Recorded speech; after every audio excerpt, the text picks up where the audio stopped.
এই আমরা ফজরে না উঠা আমরা আমাদের নবী হযরত মুহাম্মদ সাল্লাল্লাহু আলাইহি ওয়াসাল্লামকে অপমান করি, সেটা কিভাবে?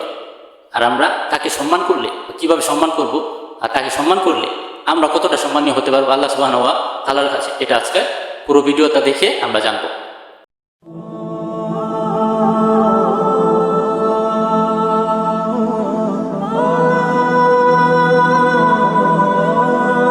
আউযু বিল্লাহি মিনাশ শাইতানির রাজিম। বিসমিল্লাহির রহমানির রহিম। আলহামদুলিল্লাহ যে আমরা এই আসরের নামাজের পর সুন্দর করে কিছু কথা আলোচনা করা তৌফিক দান করেছে আল্লাহ পাক রব্বুল আলামিনের দরবারে লক্ষ কোটি শুকরিয়া। আলহামদুলিল্লাহ। যে বললাম যে কিভাবে আমরা আমাদের নবীজিকে অপমান করি। এই আমাদের নবীজি হযরত মুহাম্মদ সাল্লাল্লাহু আলাইহি ওয়াসাল্লাম আমাদের জন্য ফরিয়াদ করছে আল্লাহ সুবহানাহু ওয়া তাআলার কাছে নামাজ পড়ে, যে আমাদের জন্য যে সব সময় রহমত থাকে আল্লাহ সুবহানাহু ওয়া তাআলার, আর তার রিজিকও আমরা সবসময় পাইতে পারি, সেটার জন্য আল্লাহ সুবহানাহু ওয়া তাআলার কাছে তিনি ফরিয়াদ জানাইছে। তখনই সঙ্গে সঙ্গে আল্লাহ সুবহানাহু ওয়া তাআলা জিবরাইল সাল্লামকে দিয়ে এটা জানাইছে যে আপনার দোয়া কে কবুল করছে আল্লাহ সুবহানাহু ওয়া তাআলা। তো এটা বলল এই আমাদের জিবরাইল সাল্লাম নবীজি হযরত মুহাম্মদ সাল্লাল্লাহু আলাইহি সাল্লামকে, যে আপনাদের যে উম্মত হবে তারা যে ফজরে উঠে, কারণ আল্লাহ সুবহানাহু ওয়া তাআলা ফজরের রহমত দিয়ে থাকে এবং রিজিকও বন্টন করে। ওই সময় যারা উঠবে তারা এই রহমত আর রিজিকের ভিতরে থাকতে পারবে, আর যারা উঠতে পারবে না তারা এই রহমতও পাবে না এবং রিজিকের হকদারও হতে পারবে না।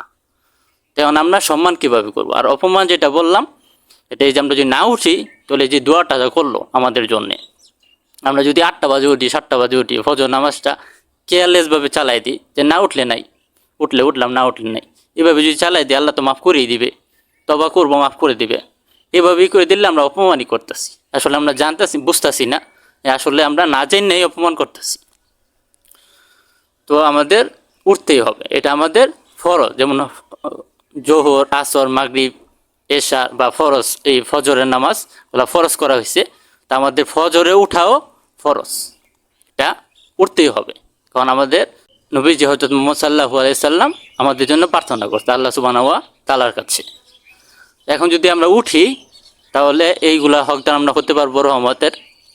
আর তাকে সম্মান করলে, যেমন আমরা যদি উঠি তাহলে সম্মান করা হবে, আর তাকে সম্মান করলে আল্লাহ সুবহানাহু ওয়া তাআলাকে সম্মান করা হলো।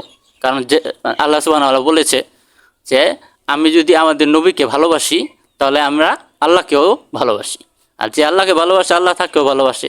কারণ আমরা যদি সম্মান করি তাহলে আল্লাহ সম্মান পাবে, আল্লাহ আমাদেরকেও সম্মান করবে। কীভাবে এটা দিবে? যেমন এই দুনিয়াতে যে সম্মান পাবেন, যেমন রিজিক পাবেন, রহমত পাবেন, হ্যাঁ, এটা তো দুনিয়ার ভিতরে। আর আখেরাতে যে কাতার হবে আমাদের, এই হাশরের ময়দান হবে, তখন আরশের সামনে সবার সামনে আল্লাহ সুবহানাহু ওয়া তাআলা থাকবে এবং আমরা ওই সব ফার্স্ট কাতারে আমরা থাকতে পারবো। সেটা কিভাবে? এই যে আমরা যদি সম্মান করি এই কারণে। আর ওই ফার্স্ট কাতারে কারা কারা থাকবে, এটা আমাদের সম্মানের কারণে বলতেছি। কারা কারা থাকবে? আদম আলাইহিস সালাম থেকে যতগুলো নবী আছে তারা থাকবে এবং সাহাবীগণরা থাকবে।